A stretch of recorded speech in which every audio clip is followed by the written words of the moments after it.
This is Hidden Killers with Tony Bruschi. Devil in the Family, the new documentary that is out on Hulu right now, focusing on the Franke family, specifically Kevin Franke.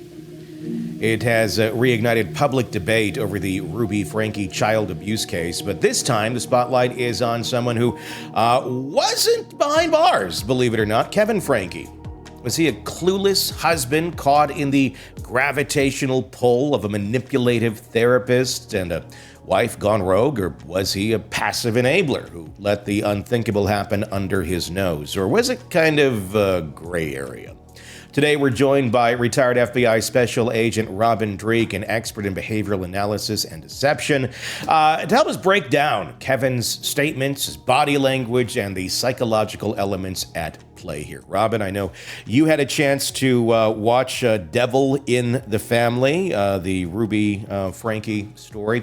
When you look at Kevin's interview, because this is really the first one that we've seen that really gets in-depth with the family and their specific perception, his explanations on how he was kept in the dark, manipulated, and ultimately exiled from his own family, what jumps out at you? Do you see genuine remorse and deception, or do you see someone who's still rationalizing his own inaction? Yeah, boy. Movie night at the Dreekes is always a fun time. So yeah, I watched it. So I got lots of data points here, Tony. I'm going to really try to sequence it and break it down for everyone to understand what I saw from my perception. Mm-hmm. So watching documentary, it was very congruous with the things I'd seen already, and also what I'd read. Sherry Franke's book was really spot on. The documentary kind of filled a few gaps on Kevin's side that weren't there before, but they were very congruent with the things they were both saying, which was useful. Yeah. And I'm going to start out with 3 words that are really resonating with me throughout this entire thing. Ruby, Ruby, Ruby. Mm-hmm. This entire thing's about Ruby and her, and as her as a central figure and the spoke of the hub that kind of broke out. And then we're going to talk about these individuals that played a role in this. Okay. So yeah, and you were right. So Kevin is both a dupe, he was manipulated, and he was passive. There's a lot of things going on there, but his words in here really helped fill some data points. So let's first, I got to caveat things. We're going to talk about some elements and some doctrine inside of Church of Latter-day Saints, Mormons, that I got to caveat. I am not a theologian, an expert in this at all. I did a lot of my research here because I heard one key phrase during the interview that gave me an eye-opening clue that helped me understand their behavior, as well as things like Lori de Belvallo, who also used LDS as a justification for behavior. Yeah. And so I'm going to talk about that, but I got to say it's not my area of expertise. Sure. And also, I'm not a licensed clinician because I'm going to have my big time conjecture hat on a lot of this, because with all the data points we have, both from her book, from this documentary, from the case, I mean, I'm going to put it all together for you. All right. Let's hear it. So first, let's go with the basic premise that all human beings, as I said before, are very predictable. Mm-hmm. That is, we all will act in terms of our own best interest, security, and prosperity for ourselves and those we care about. The key is to figure out what that person, the other person, thinks that is from their perspective. So that's the first thing. And now, based on that, we're going to act in those best interests in terms of our background, how we were brought up, our belief systems, and also our traumas that we went through, because we have a lot of trauma triggers and responses throughout life, which give us insecurity responses. And so this is with this understanding overarch, it's going to give an understanding of different behaviors in here that we got some data points on. So first, let's talk about the statement that was eye-opening to me that I locked onto right away. My wife is literally sitting next to me on the couch, and I heard this statement. I immediately wrote it down. And this is, they were talking about, and I think it was, I can't remember if it was Ruby or Kevin. It's about unclean souls, unclean people. And so I did a search on the statement, and it was, and this is from the Book of Mormon, which is extrapolated from the Bible, and it's from 3 Nephew 7:19. Okay. And no unclean thing can enter into his kingdom. Therefore, nothing entereth into his rest, save it be those who have been washed, their garments in my blood, because of their faith and the repentance of all their sins and their faithfulness unto the end. What the statement was no unclean things can go to heaven. Mm-hmm. And now it all fell into place. Because what did Lori de Baval say about her children? They were zombies. They were unclean. They need to be cleansed.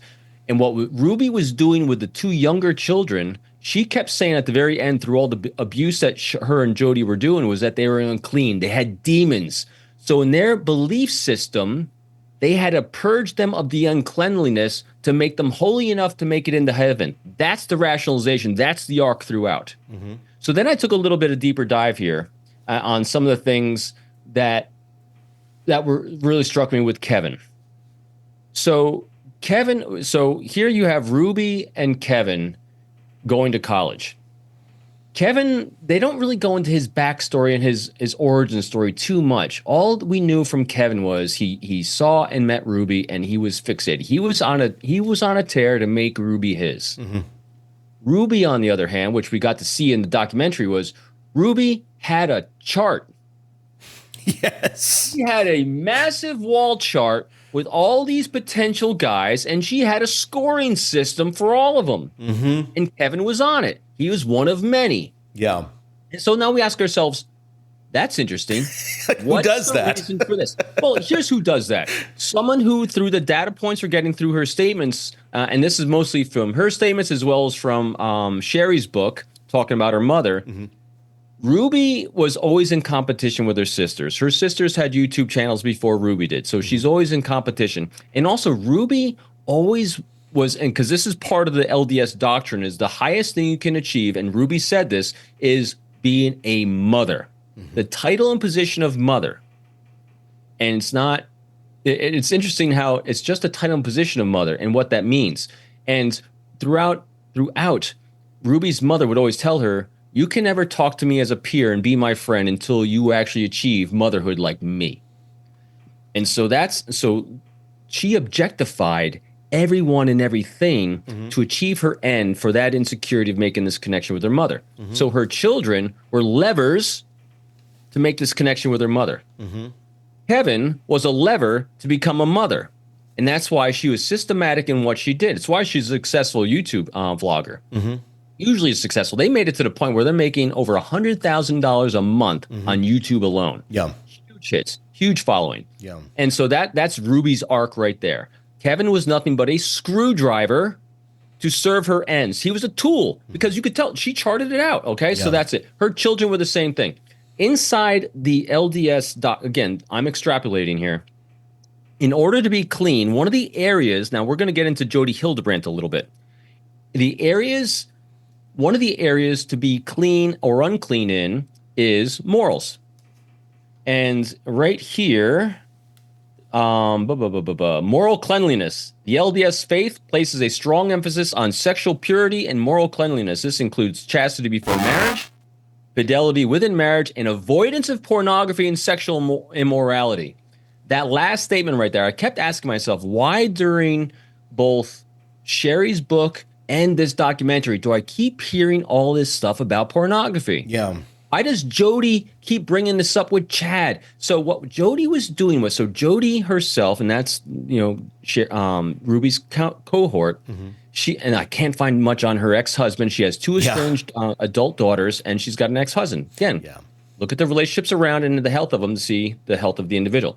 She grew up in the LDS faith as well. Mm-hmm. She knows the doctrine really well. One of Jodi's co-workers that she was a clinician with said that she was very skilled. She was really good until she wasn't, until mm-hmm. she got the license because of sharing information that she wasn't allowed to share. Yeah. So what Jodi started doing was she knew the levers of influence or manipulation,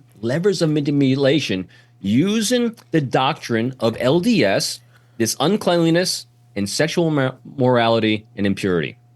So that's what she knew how to love bomb like cult leaders do, mm-hmm. given validation because she's a clinician. She knew the triggers that everyone had. She knew where to give them validation, what would motivate them, and the shame to show them in their sexual immorality as a lever of manipulation. if they fell out of line with her. And so that's kind of a backdrop. So now let's get back to Kevin. Yeah. What Kevin was doing was he was all in on Team Ruby.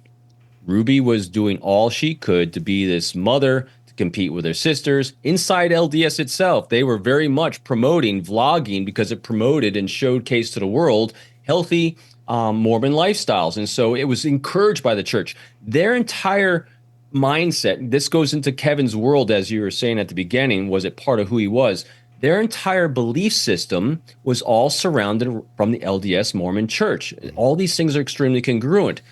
And that's so he was all in on Team Ruby because the Mormon church prioritizes, if I got the sequence right, family, God, church. Inside the family structure, they say it's pretty much in balance, but they place the marriage above the children because when you actually have a good, healthy marriage, the children will turn out well.